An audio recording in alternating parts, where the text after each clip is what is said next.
The knock on the bathroom door came just after midnight, soft at first, then a little louder the second time. I froze with the towel in my hands, water still dripping from my hair as steam filled the small bathroom. My heart beat faster, not because I was afraid, but because something about that moment felt strangely different. "Mom?" My son Ethan called from outside. His voice sounded uneasy. "Are you okay?" I looked toward the door and tried to steady my breathing. "I'm fine," I answered gently. "Why are you awake?"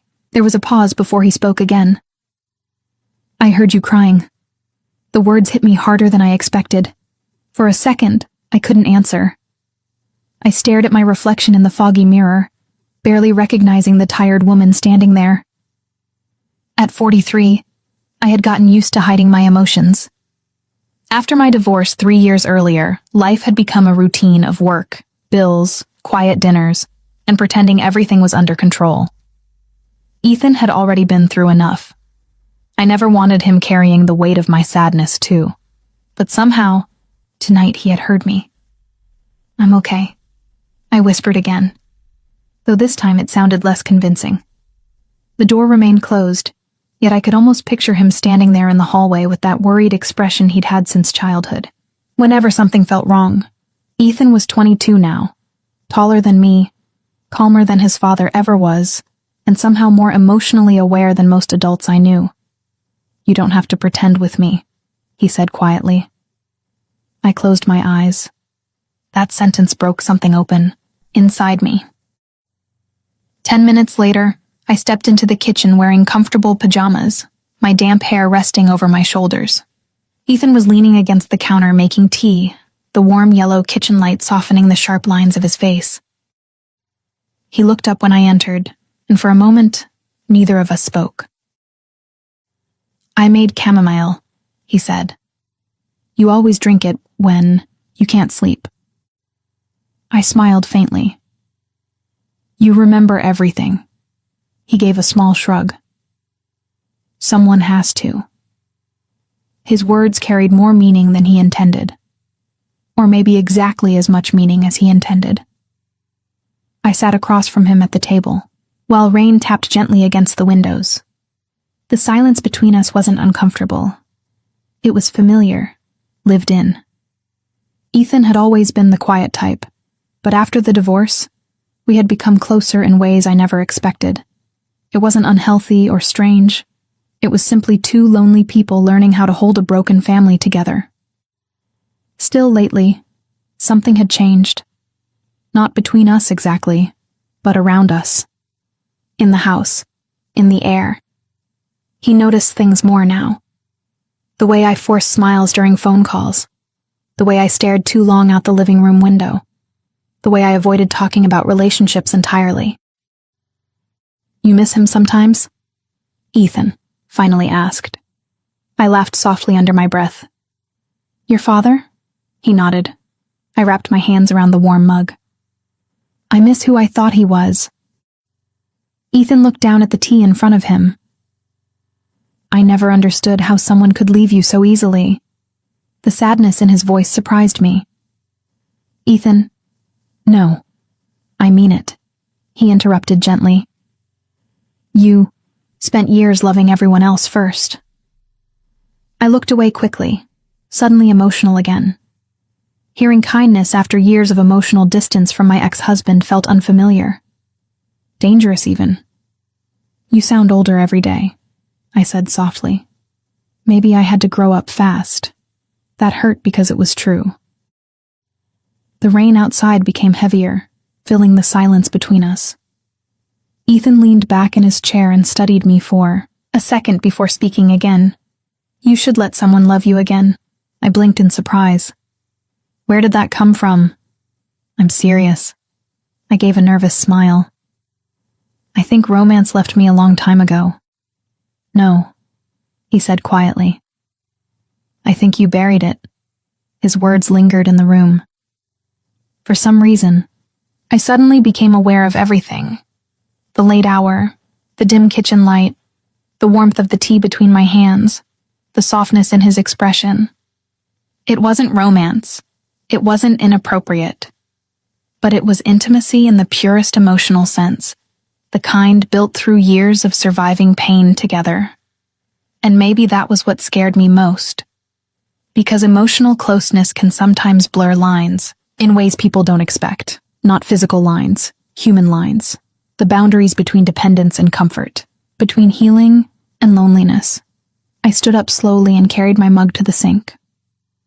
"You should get some sleep," I said. Ethan nodded, but before leaving the kitchen, he stopped beside me. "Mom? You deserve happiness too." Then he walked away. I stood there long after he disappeared upstairs. The next morning, I tried convincing myself the conversation meant nothing unusual. It was simply a caring son comforting his mother. That should have been the end of it. But throughout the day, his words kept replaying in my mind. "You buried it. You deserve happiness too." That evening, my best friend Claire came over for dinner. She had been trying to drag me back into the world for months. "You need to start dating again," she said, while helping me plate pasta. I laughed. "Why is everyone suddenly obsessed with my love life?" "Because you act like life ended at 40. Before I could answer, Ethan walked into the kitchen wearing a dark sweater that somehow made him look even older. Claire smiled. "There's the handsome son." Ethan rolled his eyes. "Please don't start." She grinned mischievously before lowering her voice near me. "You know, he worries about you constantly." "I know." "No," Claire said more softly. "I mean really worries." Something about her tone made me uncomfortable. That night, after Claire left, I found myself sitting alone on the porch swing outside while cool air moved through the trees. A few minutes later, the front door opened behind me. Ethan stepped outside holding 2 blankets. "You always forget it gets cold out here," he said. I accepted the blanket quietly as he sat beside me. For a while, neither of us spoke. Then suddenly, he said something that made my chest tighten. "You know that night Dad left," he began softly, staring ahead into the darkness. "I heard you crying in the bathroom then too." I turned toward him slowly. "And I remember thinking," he continued, "that if someone could hurt you that deeply, then they never deserved your love in the first place." My throat tightened. The porch light cast shadows across his face, and for the first time I realized my son wasn't a child anymore. He was a man shaped by every painful moment our family had survived. And sitting there beside him, wrapped in silence and old memories, I suddenly began wondering something I never thought I would. Had our loneliness changed us more than either of us realized? And if it had, what would happen next? The question stayed with me long after that night on the porch. Had our loneliness changed us more than we realized? I hated myself for even thinking it. Ethan was my son. Nothing about the love between us was wrong. But emotions are complicated. When 2 people spend years carrying each other through pain, sometimes comfort becomes dependence before you even notice it. Over the next few days, I tried creating distance without making it obvious. I stayed longer at work, spent more time with Claire, even started going on evening walks alone. Ethan noticed immediately. "You've been avoiding home lately," he said one evening while helping unload groceries. "I've just been busy." He looked at me carefully, like he knew there was more behind my answer. "You don't have to. Pull away from me." The honesty in his voice caught me off guard. "I'm not pulling away," I replied softly. "A little." I sighed and placed the grocery bag on the counter. "Ethan, sometimes I think we rely on each other too much." He leaned against the kitchen island quietly. "Is that a bad thing?" "It can be." "Why?" "Because I'm scared," I thought. Scared that loneliness had blurred emotional lines. Scared that after years of feeling unwanted by my ex-husband, simple kindness suddenly felt overwhelming. Scared that Ethan had become the person I turned to for everything, but none of that was his fault. "You're supposed to build your own life," I said carefully. "Friends, relationships, Dreams. I don't want you feeling responsible for me forever. Something flickered in his eyes then. Sadness, maybe. I never felt responsible for you, he said quietly. I stayed close because I wanted to. The room fell silent again. Before I could answer, his phone buzzed on the counter. He glanced at the screen and immediately looked away. Who is it? I asked.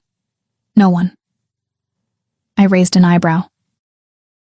That sounded suspicious.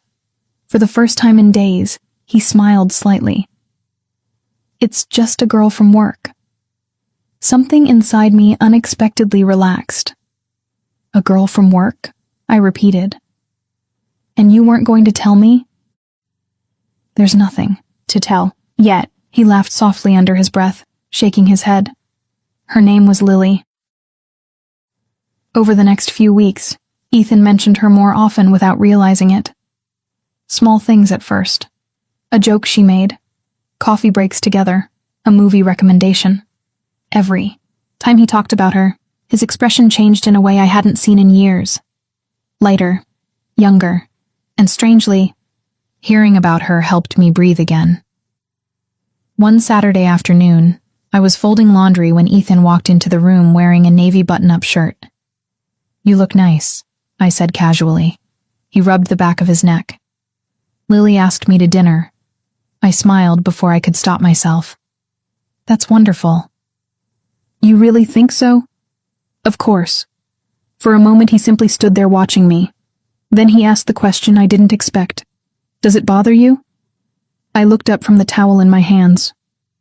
Why would it bother me? I don't know. He hesitated. Sometimes it feels like it's always been just us. His honesty hurt in a way I couldn't explain. It won't always be just us, I said gently. That's part of life. He nodded slowly, though he didn't look completely convinced. That night after he left for dinner, the house felt painfully quiet. I wandered from room to room, unsure what to do with myself. For years, Ethan had been the center of my daily life. Not in an unhealthy way, but in the natural way. Families sometimes become emotionally dependent after surviving heartbreak together.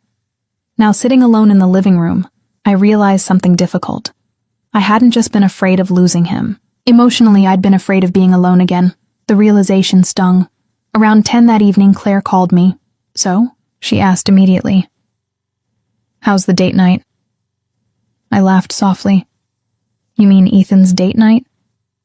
Yes, yours sounds considerably less exciting. I leaned back against the couch cushions. It's strange. What is? Watching him grow up. Claire was quiet for a second before speaking carefully. You know, there's something you need to understand. What? You spent years making Ethan your emotional safe place after the divorce. I know. That doesn't mean anything inappropriate happened. It just means both of you got comfortable surviving together. Her words settled heavily in my chest because they were true. We became each other's stability, I admitted. And now, life is moving forward. I closed my eyes. Maybe that was what the bathroom moment had really been about all along. Not forbidden feelings. Not romance. Just two lonely people clinging too tightly to familiarity because the outside world had hurt them before. When Ethan returned home later that night, he looked happier than I'd seen him in years. How was dinner? I asked carefully. A smile appeared on his face instantly. Good. Just good? He laughed. Really good. I smiled too, genuinely this time. As he started toward the stairs, he suddenly stopped and looked back at me. Mom? Yeah? Thank you. For what? For always loving me enough to let me grow. The emotion in his voice nearly broke me. After he went upstairs, I sat alone for a long time thinking about how easy it is for loneliness to confuse the heart. Not into romance, but into emotional fear. Fear of losing the one person who stayed when everyone else left. But love, real love, sometimes means allowing change. A month later, Ethan officially started dating Lily. The house slowly began changing with it. He spent more evenings out, laughed more often, talked about future plans again. And surprisingly, instead of feeling abandoned, I started feeling free. One evening, Claire dragged me to a small bookstore cafe across town. I almost refused until she pointed toward the counter. "There," she whispered dramatically. A man around my age stood flipping through a novel while waiting for coffee. He had tired eyes and a warm smile that somehow felt familiar. "His name is Daniel," Claire said. "And before you panic, no, I didn't tell him your entire life story." Claire, "Oh, relax, just talk to him." I almost didn't, but somehow, 30 minutes later, Daniel and I were sitting near the cafe window discussing books, bad marriages, and second chances. He made me laugh in a way I hadn't laughed in years, and for the first time since my divorce, I didn't feel invisible. That night, after I got home, Ethan was sitting on the couch waiting for me. "You're smiling," he noticed immediately. Tried hiding it. "Am I?" "Yes." I sat beside him, suddenly emotional. I met someone. Instead of surprise, relief crossed his face. "Good," he said softly. "Good?" He nodded. "You deserve happiness too. Remember?" I laughed through tears then. The same words he'd told me the night outside on the porch. Only now, finally, I understood them correctly. The knock on the bathroom door that night hadn't changed our relationship into something wrong. It had simply